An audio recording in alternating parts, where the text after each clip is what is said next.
Hey, what's up everybody? It's Rob here with RD Tech, and first off, I just want to apologize for not putting out a video in so long. Me and the wife went on vacation, and we've had a lot of stuff going on at work, so this really hasn't been something I've been able to do. Anyway, in today's video, we're going to be going over motherboards. We're going to be talking about each component briefly, and then going over what all the components do and how they work together. So this video is geared towards beginners more so than enthusiasts, but hey, if you're an enthusiast, stick around, you might learn something. Alright, well, let's get to it. Now, just to reiterate what I said earlier, this video is just a quick overview of motherboards for those of you who may just be starting out or who may not have a solid understanding of the components and sockets actually on your motherboard. Essentially, if the CPU is the brain of your PC, the motherboard is the nervous system of your computer. It has all the necessary sockets and slots to get all of your components talking and working in unison. Now, the sockets and components that come on any given motherboard are as varied as all of your computers are. Seriously, there's a ton.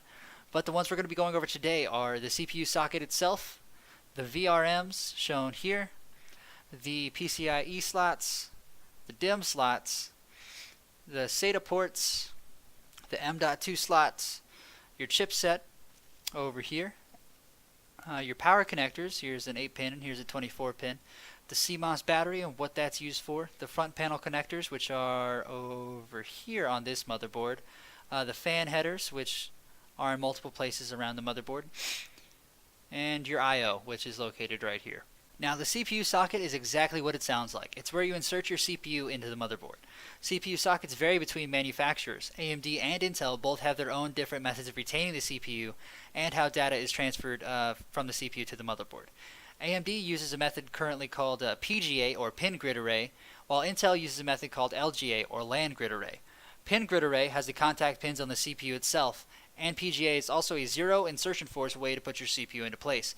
A PGA socket looks something like this. This is the AM4 socket on this X370 Pro. This motherboard will support all the Ryzen CPUs, and that's what their sockets are going to look like.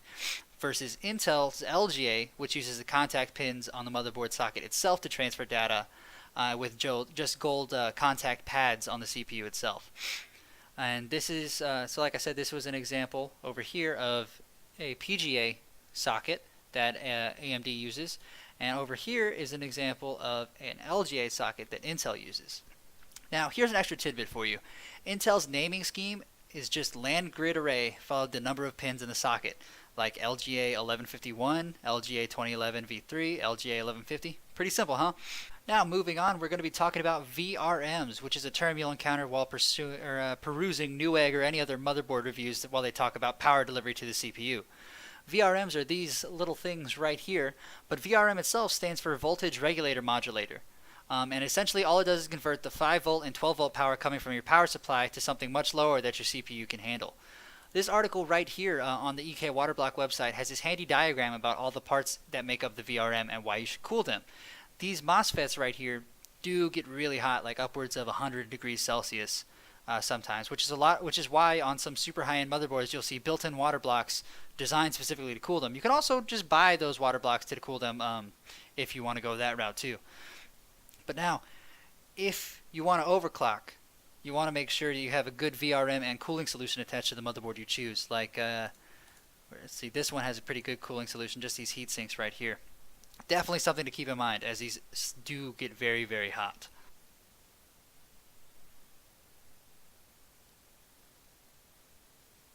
And while we're right here, why don't we go ahead and talk about these Dimm slots. See right here. Dimm slots are essentially the slots you slide your DIMMs into, your RAM. All modern CPUs and motherboards require DDR4 RAM to function, while older CPUs utilize DDR3. Now, don't worry about accidentally frying your system with some high voltage DDR3 that you put into a DDR4 motherboard because it won't fit. They dummy-proofed it by keying the RAM sticks differently on most motherboards. I believe DDR3L can also go in place of DDR4, but only on specific motherboards, and that DDR3L is keyed differently than regular DDR3. There's also a different pin count for each generation of RAM, so you don't really have to worry about that. But yeah, here are your Dimm slots on this particular motherboard. Now, as we move further down the motherboard, we'll see our PCIe slots or PCI Express slots. Now, most people use these for graphics cards, but you can also get PCIe SSDs, sound cards, capture cards, many other expansion cards are out there too. Now, there are 3 different generations of PCIe slots. There are Gen 1, Gen 2, and Gen 3, with each generation essentially doubling the speed of the previous. For example, an X16 slot of PCIe Gen 2 is about as half as fast as a PCIe Gen 3 X16 slot. On this motherboard, there are 3 PCIe X16 slots, although only one of them will run at X16 speeds. You can see those slots here, here, and here. Now, PCIe lanes are to blame for only one of them being able to run at X16 speeds, but that will get covered in an upcoming CPU video. If you run Crossfire SLI on this board, with both slots will only run at X8 slots. So if you fill this one and this one, that's only going to be an X8 speed. But there's essentially no difference in performance. It also has 3 X1 slots, so right there. Those are mostly for your capture cards, your sound cards, your PCIe SSDs, that kind of thing.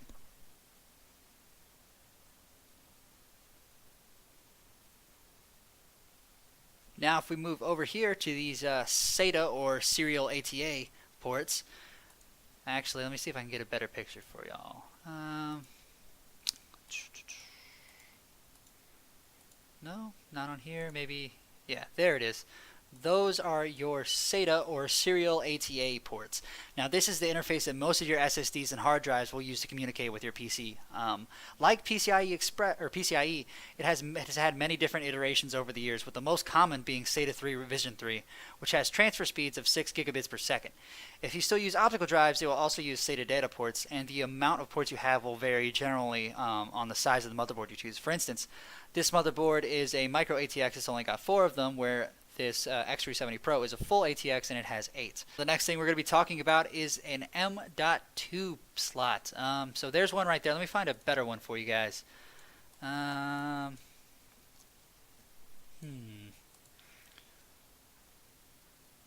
know. Okay, there's one. Yep, right there. So that's an M.2 slot.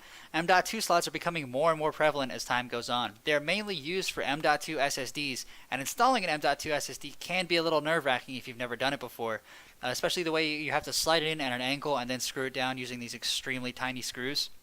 But depending on your motherboard, M.2 slots can be keyed differently. M is the most current, but they can also use different interfaces such as SATA or PCIe. It uses those aforementioned PCIe lanes to communicate with your PC if it's using those versus SATA. Keep in mind that using a SATA M.2 SSD will probably disable a regular SATA port on your motherboard. Check your motherboard manual just to be sure. Actually, just read the whole thing. Seriously, it's important and could probably save you a lot of headaches in the future.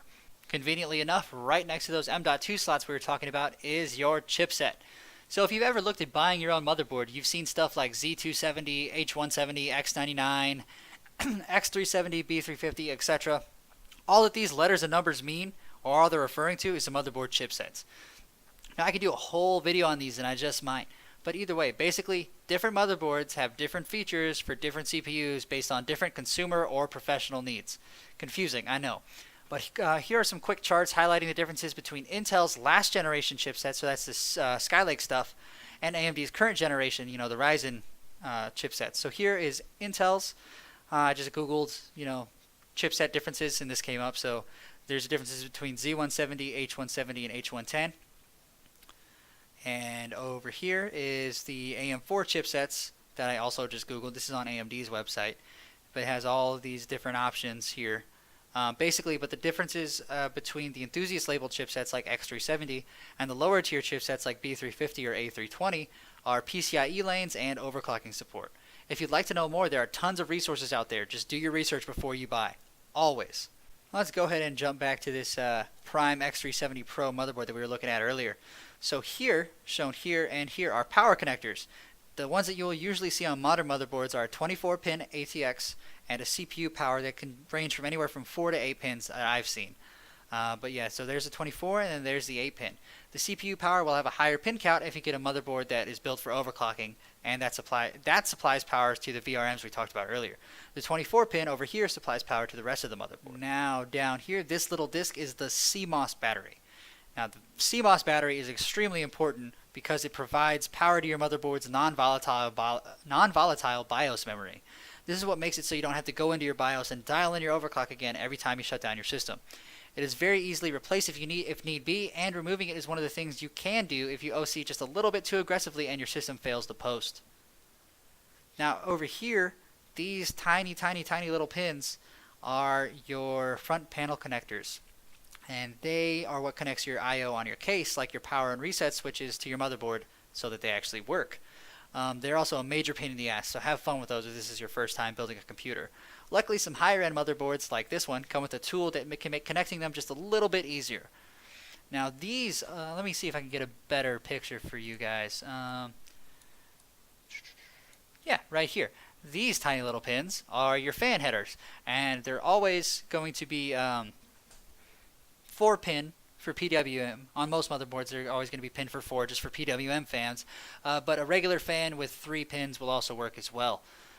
And now, if your motherboard doesn't have enough fan connectors for all the fans or pumps or whatever you want to plug into them, there's also a multitude of fan controllers and splitters you can use to solve that issue. So now that we've discussed pretty much all of the components on the motherboard, we've talked about the CPU socket, we've talked about the VRMs, we've talked about the Dimm slots, the PCI-E slots, the M.2 slots, the chipsets, the power connectors, the CMOS battery, the front panel connectors, the fan headers. Let's go ahead and talk about the I/O that's on the back of your motherboard. So over here, this is going to be considered your I/O. Each motherboard has different I/O depending on which tier motherboard you decide to purchase. Here are some different I/O setups for some different motherboards. So here is one for the Prime X370 Pro. Let's go ahead and jump over to the Gigabyte Aorus Gaming K7. This is the I/O setup for that. You're going to see a lot of PS2 ports, a lot of USB. The amount of USB varies based on how good of a motherboard you decide to get. I've noticed varying video outs. So there's a HDMI on this motherboard. Let's see. Yeah, this one also has a VGA and a DVI port. Ethernet ports, a different audio solution. As you notice, this Asus Prime B350M doesn't have the quite extensive audio solution as the Asus ROG Maximus, which has this, which is this audio right here. Now, choose a motherboard with the right audio layout for you. So a lot of people are sound files and or audio files, sound files. I don't know where I came up with that. Audio files, and sound really matters to them, and they're obviously going to want more options when it comes to what they can do with it. Now, if you use a lot of USB devices, be sure to check out the higher end motherboards, as they will have many more USB ports than you will know what to do with.